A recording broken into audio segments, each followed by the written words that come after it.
Welcome to solar innovation. आज एक नई इन्फॉर्मेटिव वीडियो के साथ उम्मीद करता हूँ कि ये वीडियो आप लोगों के लिए इन्फॉर्मेटिव यूज़फुल होगी। पिछली वीडियोस में मैंने एक सीरीज स्टार्ट कर रखी है कि हमारा SMPS या ये घोटकी चार्जर या चाइना चार्जर किस तरह काम करता है, कितने पार्ट्स हैं और किस कंपोनेंट का क्या फंक्शन है, तो सब कुछ मैं डिटेल से ब्रीफ करता जा रहा हूँ। तो उस सिलसिले में आज जो हमारी वीडियो होगी वो होगी ऑसिलेटर की। सबसे पहले जो मैंने इसमें ब्रीफ की थी वो थी हाई वोल्टेज का सेक्शन किस तरह परफॉर्म कर रहा है, उसकी सर्किट डायग्राम क्या है और उसमें कौन से कंपोनेंट क्या काम कर रहे हैं। लो वोल्टेज का सेक्शन भी मैं डिस्कस कर चुका हूं और बैटरी फुल का सर्किट भी उसमें बता चुका हूं। आज जो मेरा टॉपिक होगा वो होगा ऑसिलेटर का। तो ऑसिलेटर, ये सबसे पहले थी हाई वोल्टेज की डायग्राम, इसकी डिस्क्रिप्शन में दे चुका हूँ, इसका लिंक मैं वीडियो में भी दे दूँगा आपको। ये इसका लो वोल्टेज सेक्शन था, ये इसका बैटरी का प्रोटेक्शन था ओवर चार्जिंग का। तो आज का जो मेरा टॉपिक होगा वो होगा ऑसिलेटर पे। तो ये जो पिछली जितनी भी डायग्राम है, मैं इनकी PDF फाइल जब ये एंड हो जाएगी सीरीज़ तो आखिरी वीडियो के एक लिंक डिस्क्रिप्शन में दे दूंगा, तो आप जाके वो डायग्राम डाउनलोड कर सकते हैं ताकि आपको आसानी से समझ आए। तो आज का जो हमारा टॉपिक होगा वो होगा ऑसिलेटर। ऑसिलेटर शुरू करने से पहले मैं सबसे पहले ये IC आपको जो है UC3843 फिज़िकली दिखा दूं कि ये है क्या, फिर इसकी डायग्राम को भी मैं ब्रीफ करूंगा और साथ साथ इसके कंपोनेंट्स भी आपको दिखाऊंगा और इसका फंक्शन भी बताऊंगा कि इसका क्या रोल है। तो सब आपको ये जो IC नज़र आ रही है 3843, ये हमारा एज ए ऑसिलेटर काम करता है। ये एक कम्पैक्ट IC है। इसके कुछ सपोर्टिव कंपोनेंट हम इसमें ऐड करके इसमें हम ऑसिलेशन के लिए पल्स विड्थ मॉड्यूलेशन के लिए इसमें हम फ्रीक्वेंसी जनरेट करते हैं ताकि हमारा ये जो FETs हैं हमारे हाई फ्रीक्वेंसी ट्रांसफार्मर में हाई फ्रीक्वेंसी जनरेट के लिए इनकी स्विचिंग कराई जा सके। तो मेन ऑसिलेटर का यही फंक्शन है, क्योंकि ये एक हाई फ्रीक्वेंसी चार्जर है हमारे। तो इस ट्रांसफार्मर को ऑपरेट करने के लिए उस DC सप्लाई में ऑसिलेशन पैदा करने के लिए हमें एक ऑसिलेटर की ज़रूरत पड़ती है। तो ऑसिलेटर का काम हमारी IC 3843 से हम लेते हैं। इसमें कुछ इसके एक्स्ट्रा कंपोनेंट हम ऐड करेंगे जिससे हम अपनी मर्ज़ी की फ्रीक्वेंसी जनरेट करेंगे। तो ये हमारे वो FETs हैं, इनके जो हम गेट पे पल्स प्रोवाइड करेंगे तो वो इसकी ऑसिलेशन से ही जनरेट होगी। उसके बाद हमारा ट्रांसफार्मर काम करेगा और हमारा ट्रांसफार्मर मतलब सबसे पहले उस DC में हम पल्सेस पैदा करेंगे। तो उन पल्सेस पे हमारे ये FETs ऑपरेट होंगे।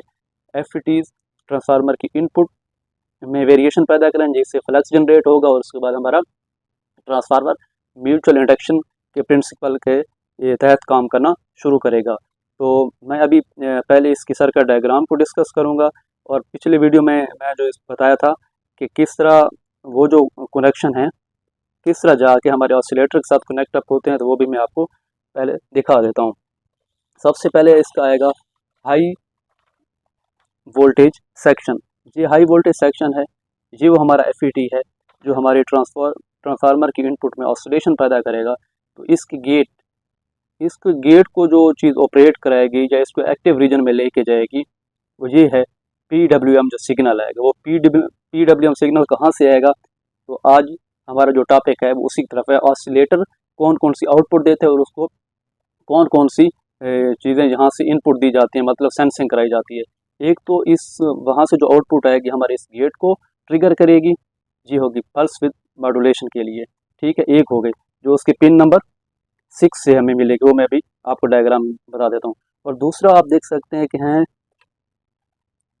ये दो रजिस्टर, अगर आपको नज़र आ गए हैं तो ये दो रजिस्टर हैं जो ये डिसाइड करते हैं, इन रजिस्टर्स की वैल्यू ये डिसाइड करते हैं कि हमारा ये जो चार्जर हम बना रहे हैं ये कितने एम्पेयर्स का है, कितने एम्पेयर्स की वैल्यू का है। इन रजिस्टर्स की वैल्यू कम ज़्यादा करते जाएंगे तो हमारे इस चार्जर की जो टोटल एम्पेयर रेटिंग है उस पर फ़र्क पड़ेगा। तो हम इसी से डिसाइड करते हैं, लेकिन इसके साथ साथ ये भी है कि हमारे जो कंपोनेंट FETs या ट्रांसफार्मर है वो उसकी रेटिंग के अंदर रहते हुए इन ट्रांजिस्टर की वैल्यू चेंज करने से इस जो हमारा चार्जर है इसकी टोटल जो एम्पेयर रेटिंग है उसको हम कम या ज़्यादा कर सकते हैं। तो यहाँ से जो इनके अक्रॉस जो वोल्टेज का ड्रॉप होता है या जहाँ से जो सेंसिंग होगी हमें मिली वोल्ट की सूरत में, मिली एम्पेयर्स की सूरत में, तो वो हमारी IC के पिन नंबर 3 पे जाएगी जिससे वो डिसाइड करेगा कि हमारी जो पल्स है वो इतने हर्ट्ज की होनी चाहिए और हमारा और हमारा चार्जर जो है उसकी टोटल आउटपुट एम्पेयर रेटिंग में कितनी होगी। तो अभी चल के देख लेते हैं कि इसके UC3843 में से हम 65 हर्ट्ज की फ्रीक्वेंसीज लेने के लिए इसका सर्किट किस तरह काम करता है और उसके साथ कौन से सपोर्टिव कंपोनेंट है। ये जैसे कि आपको नज़र आ रही है UC3843 जो मैं आपको दिखा चुका हूँ। इसकी पिन्स के बारे में बता दूं तो ये 8 पिन पर कंसिस्ट करेगा। तो पिन नंबर 1 जो है इसके कंपैरेटर और ये पिन नंबर 2 है इसका, जो कि हमने इसके साथ ग्राउंड किया हुआ है। नंबर 3 बता चुका हूँ कि उन रजिस्टर्स से जो हमें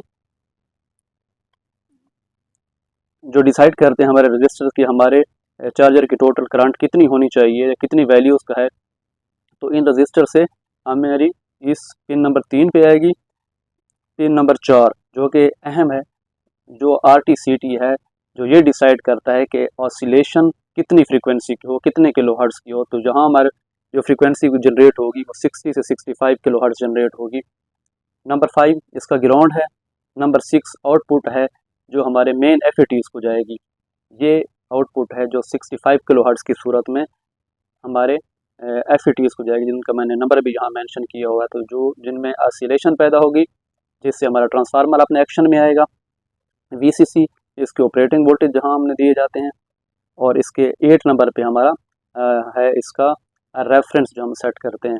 ठीक है, तो इसकी जो VCC है मैं पिछली डायग्राम्स में भी बता चुका हूँ। सबसे पहले जब हमारा सिस्टम अभी एक्टिव रीजन में नहीं होगा तो इस रजिस्टर्स के थ्रू मैं बयान कर चुका था इस डायग्राम में सबसे पहले कि VCC हमें कहाँ नज़र आएगी। जब तक ऑक्सिलरी वाइंडिंग या हमारा ट्रांसफार्मर काम नहीं कर रहा होता तो सबसे पहले हमारी इसके लिए जो VCC जो जाएगी इस रजिस्टर के थ्रू यहाँ पे पहुँचेगी। जब हमारा ट्रांसफार्मर म्यूचुअल इंडक्शन के काम स्टार्ट कर देगा तो उसके बाद हमारी जो एक्सिलरी वाइंडिंग है इसके लिए डिज़ाइन की गई है कि हमें जो VCC के लिए वोल्टेजेस चाहिए उसके बाद हमें वोल्टेजेस इस एक्सिलरी वाइंडिंग से मिलेंगे। तो ये वो VCC है जिससे हमारी IC को हम ऑपरेट कराएंगे। तो ये इसके VCC वोल्टेजेस हैं। अच्छा, जो मेन चीज़ है, जो इसमें तीसरी चीज़ बता दें, एक तो हमारा करंट को डिसाइड करेगा कि कितनी वैल्यू उसका है, कितनी हमें फ्रीक्वेंसी चाहिए ऑसिलेशन के लिए।